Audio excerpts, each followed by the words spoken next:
Monsieur le Président, bonjour. Monsieur Rochebert, bonjour. Vous êtes Patrice Talon, président du Bénin, un des chefs d'État de ce continent africain qui est tellement courtisé en ce moment. Visite du président Macron, visite du ministre russe Lavrov, visite du ministre chinois. Est-ce qu'il y a, en raison de la guerre, un moment africain? Peut-être, on peut le dire, ce moment est actuel, peut-être que c'est un moment africain. Cela a été flatteur pour nous, plutôt. On a entendu sur votre sol la première grande charge du président Macron contre la Russie, quand il a dit la Russie est l'une des dernières puissances impériales coloniales. Est-ce qu'il a raison? Je ne saurais le dire, c'est pas mon analyse des choses. Ce qui me préoccupe, qui préoccupe le Bénin, c'est la guerre en Ukraine. Et cette guerre, elle est malheureuse. La Russie est un ami du Bénin de vieille date. Et malgré l'intervention de la Russie en Ukraine, la Russie demeure un ami du Bénin. Mais c'est pas parce que nous sommes des amis, des peuples amis, qu'il faut se garder de ne pas condamner ce que fait la Russie en Ukraine. Cela veut dire que vous le condamnez entièrement? Ah, tout à fait. Le Bénin condamne, parce que l'usage de la force n'est pas à promouvoir. Cela est dangereux, parce que si on banalise ce fait-là, où on exprime une neutralité, ce serait une façon de promouvoir l'usage de la force pour régler les conflits internationaux. Et cela est dangereux, notamment pour les pays du Sud, comme le Bénin, et encore davantage pour les pays qui ont une force militaire faible ou qui n'ont pas de puissance militaire. Vous aviez des relations personnelles, y compris avec le président Poutine. Tout à fait. Est-ce qu'il a commis là une erreur personnelle? Je ne veux pas juger de l'opportunité de son intervention. Ah bah si, vous venez de dire que c'était entièrement condamnable. Non, l'usage de la force. Est-ce que la cause est juste? Est-ce que la cause est pertinente? C'est pas le débat. Donc, évitons de chercher si une cause, fût-elle juste, puisse justifier une intervention par l'armée dans la relation internationale. Il ne faut pas que la force soit le moyen de règlement des conflits, quelle que soit la pertinence de la cause. Comment est-ce que vous comprenez dans une partie des opinions africaines, en dépit de ce que vous dites, cette espèce de séduction qu'il y a toujours de la Russie? Mais toutes les grandes puissances, les grandes nations font de la séduction. Chacun veut étendre sa sphère d'influence. Toutes sont impériales. Je ne sais pas si le mot convient encore aujourd'hui, mais étendre sa sphère d'influence est tout à fait commun, aussi bien à la France, à la Russie, à la Chine, aux États-Unis, à l'Angleterre, à toutes les grandes puissances. Et les relations humaines sont d'ailleurs caractérisées par ce genre de volonté. Mais pardon, Monsieur le Président, on assiste quand même à des choses étonnantes. La France a consenti des sacrifices si considérables, par exemple pour lutter contre le djihadisme au Mali. On est en 2023, on se dit que le colonialisme c'est du passé, et on voit qu'encore aujourd'hui, dans une partie des opinions africaines, il y a une séduction de la Russie, même de Wagner. Comment est-ce que vous expliquez ça? La Russie est dans une phase difficile. L'invasion de la Russie, c'est-à-dire la guerre que la Russie mène à l'Ukraine, l'oblige à se justifier et à étendre son cercle d'amis. Donc c'est normal que dans cette phase actuelle, elle soit plus active en termes de séduction. Mais je continue de dire que tous les États et les responsables, les dirigeants des pays devraient s'abstenir de banaliser ou d'être neutres. Parce qu'on peut avoir un ami, et quand l'ami fait quelque chose qui est préjudiciable pour l'ensemble de l'humanité, il faut le dire, l'usage de la force n'est pas souhaitable. Parce que si ça devient une banalité, et tout le monde le fera, ce sera dangereux en tout cas pour les pays comme les nôtres. Sur notre antenne, le ministre des Armées, Monsieur Lecornu, a dit que Wagner considère désormais la France comme ennemi numéro 1 et d'une certaine manière, il appelait à l'aide les Africains. Est-ce que vous êtes prêt à aider la France à lutter contre Wagner?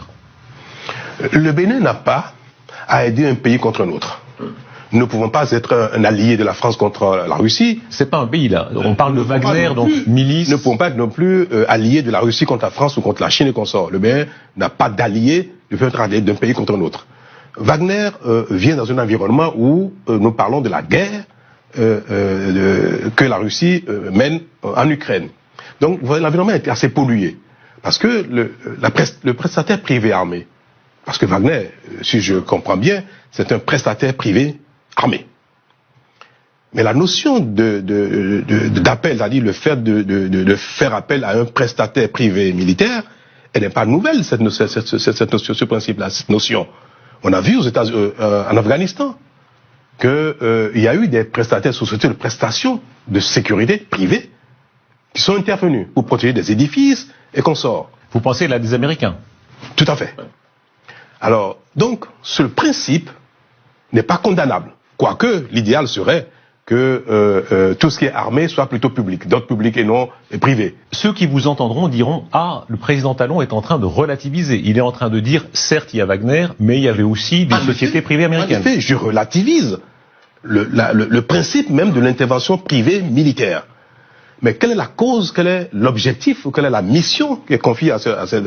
C'est purement sécuritaire. Est-ce que c'est un danger pour vous? Est-ce que selon vous, Wagner est un danger aujourd'hui en Afrique? Si la mission de Wagner est purement sécuritaire, au service d'un pays qui est en proie à l'insécurité, au djihadisme, et qui n'a pas les moyens humains, techniques, n'a pas les hommes qu'il faut aguerrir, entraîner qu'il faut, que ces pays-là fassent appel à un prestataire privé, sur le principe, c'est pas condamnable, pour moi. Mais pardon, Monsieur le Président, on vous sent très prudent. Vous comprenez j'ai pas l'habitude d'être prudent. Mais par contre... Mais pardon, je termine ma question. Pour les opinions occidentales, généralement, Wagner, c'est un groupe criminel majeur à abattre, voilà. Vous avez l'air si c'est le cas, oui. Vous avez l'air de dire que vous comprenez que certains gouvernements africains recourent à Wagner pour leur sécurité. Recours à un prestataire privé, armé. Maintenant, si le recours n'a pas d'autre objectif que le soutien pour une cause sécuritaire, alors là, c'est condamnable. Donc, si Wagner intervient dans ces pays, pas pour apporter une prestation purement sécuritaire, et que ça doit servir un régime, pour des exactions et consorts, cela est condamnable et est condamné. On sent... Il faut bien faire la différence entre les deux choses, oui. Est-ce que l'affaire libyenne pèse encore sur les esprits? Le fait que la chute de Kadhafi, à laquelle la France n'est pas étrangère, pour employer un euphémisme, est-ce que c'est encore présent dans les élites africaines et pas seulement? Les faits, la situation sécuritaire aujourd'hui en Afrique empêche qu'on nettoie le passé. L'Afrique est confrontée à un problème sécuritaire grave. Des armes circulent. Et on sait très bien que l'explosion de la Libye a été un facteur déterminant. Alors, la Libye a explosé à la suite de la chute de Kadhafi. Donc, dans le quotidien des Africains aujourd'hui, où on voit des armes circuler, des armes de guerre circuler librement et aisément au détriment de la paix et de la sécurité des uns des autres, comment on peut faire abstraction de ce que l'origine, l'un des facteurs déterminants de cette situation est la chute de l'explosion de la Libye, donc la chute de Kadhafi. Vous me disiez, pardon, il y a presque une idée de faute originelle dans leur point de vue. Ils se disent, voilà, la chute de Kadhafi a amené tant de problèmes et c'est la responsabilité des Occidentaux. Vous savez, la fin justifie les moyens.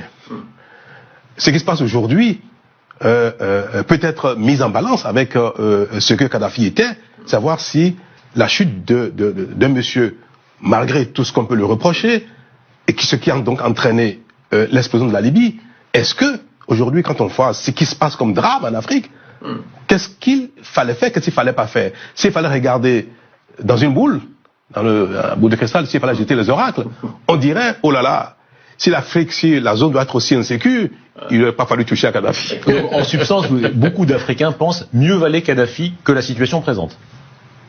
Vous savez, le monde va, heureusement, malheureusement, ainsi, avec les constances du jour pour déterminer l'action du jour.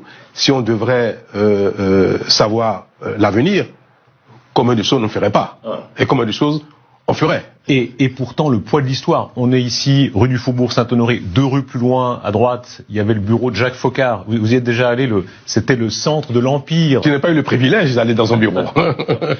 Est-ce que ce passif colonial pèse encore? Vous savez, les temps ont beaucoup changé, il faut l'avouer et il faut le reconnaître. Et il subsiste encore beaucoup de fantasmes entre les relations, au titre des relations entre l'Afrique et la France.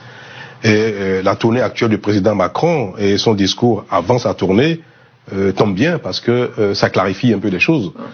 Nos populations ont encore beaucoup l'impression que la France a beaucoup d'intérêt, ou l'État français a encore beaucoup d'intérêt en Afrique, et qu'elle tente à les défendre coûte que coûte. Il faut avouer que la situation n'est plus exactement pareille qu'il y a quelques décennies. Les choses ont beaucoup changé.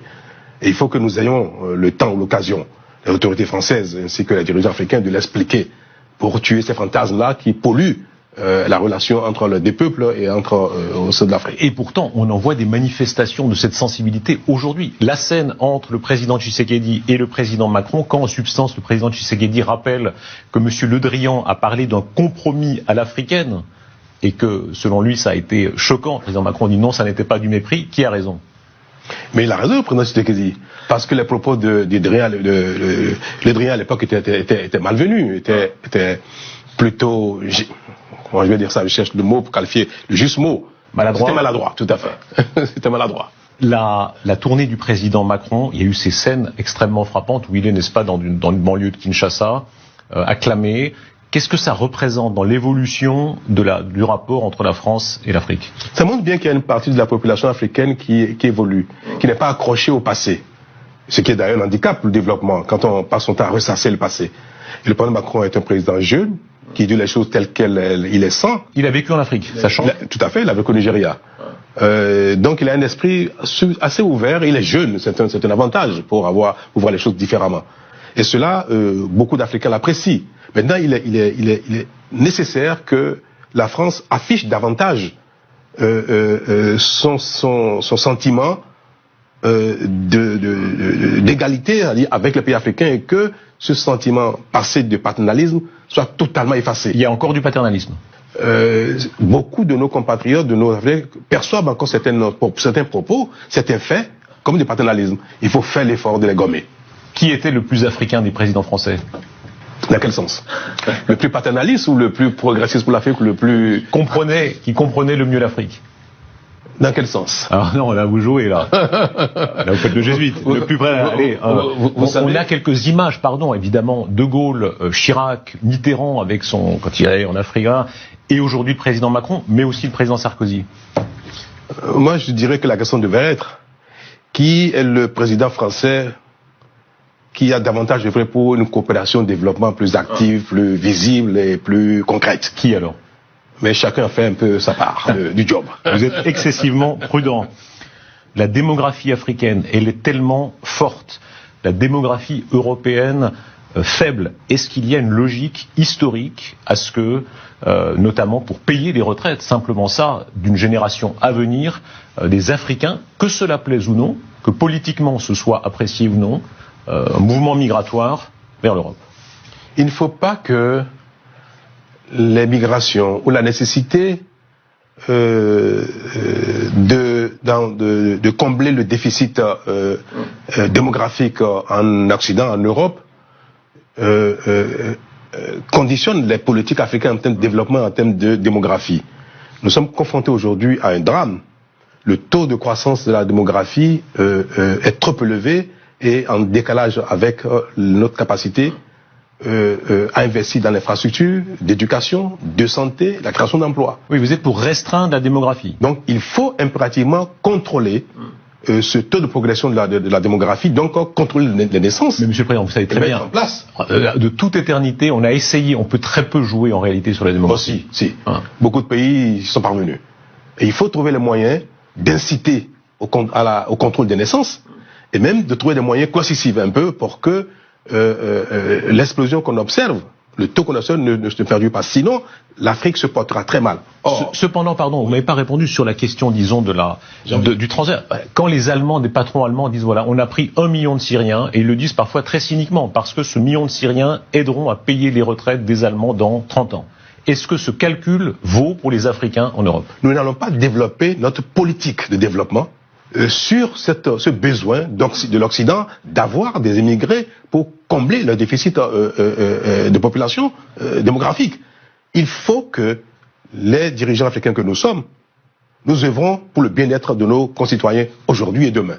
Et pour cela, il faut contrôler les naissances, il faut limiter le taux de progression de la démographie pour que nos moyens soient en adéquation avec la population. Et cependant, les migrations, qui arrête les migrations? On le voit dans l'histoire. C'est un phénomène humain, universel, qui, à travers le temps, n'a jamais pu être maîtrisé par la volonté des hommes, des dirigeants d'un instant.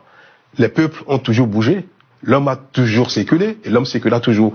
Pour tout ce qu'on a dit, la situation en Ukraine, le nouvel équilibre des puissances, la montée de la Chine, elle est en train, n'est-ce pas, de gagner des parts de marché en Afrique de manière tellement massive.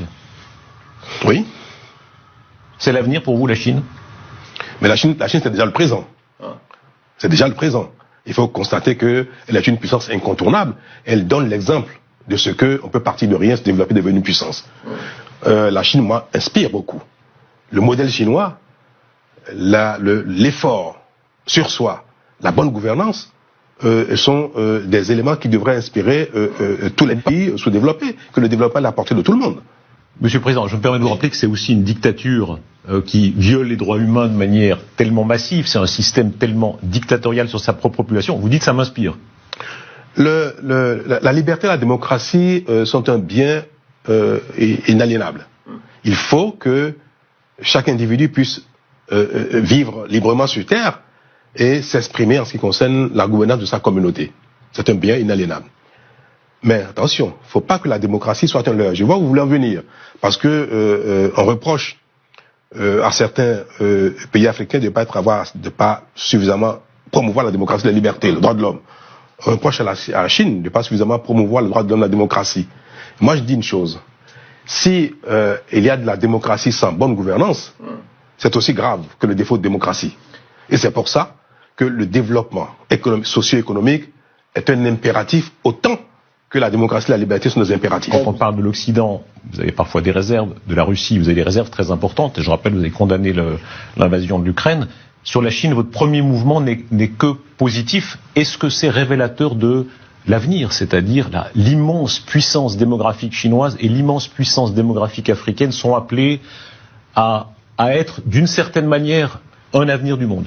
Est-ce que vous n'avez pas l'impression qu'il y a 20 ans, il y a 10 ans, il y a aujourd'hui, les choses ont beaucoup bougé en Chine? Est-ce que vous avez vraiment l'impression que, au plan de la liberté, de la démocratie, que rien n'a bougé en Chine depuis 30, 40, 50 ans? Ça s'améliore beaucoup, mais ça, c'est pas... On verra, on multipliera les reportages. Moi, je suis dans la charge, je peux vous dire combien, parfois, la bonne gouvernance peut heurter, en apparence, la promotion de la démocratie ou de la liberté. Parfois, c'est très difficile. Quand on a des mauvaises habitudes communautaires. Quoi qu'il en soit, ce sentiment, c'est parfois une angoisse en Occident, que l'avenir sera toujours plus africain, chinois, brésilien, indien, et de moins en moins français, allemand, danois. Est-ce que ça correspond pour vous à un sens de l'histoire qu'on s'en réjouisse ou non? Oh ben, tout à fait. Vous savez, moi je n'aime pas focaliser l'événement du monde sur l'Afrique, parce que parfois c'est consolateur pour nous. Et c'est pas bien. Dire que l'avenir c'est l'Afrique. Et alors, le présent. Il faut travailler pour que le présent soit agréable, qu'il y ait un bien-être, et que chacun joue sa part dans l'évolution du monde. Et personne ne peut prédire ce que sera l'humanité dans 1000 ans. Merci Patrice Talon. Merci beaucoup. Merci beaucoup.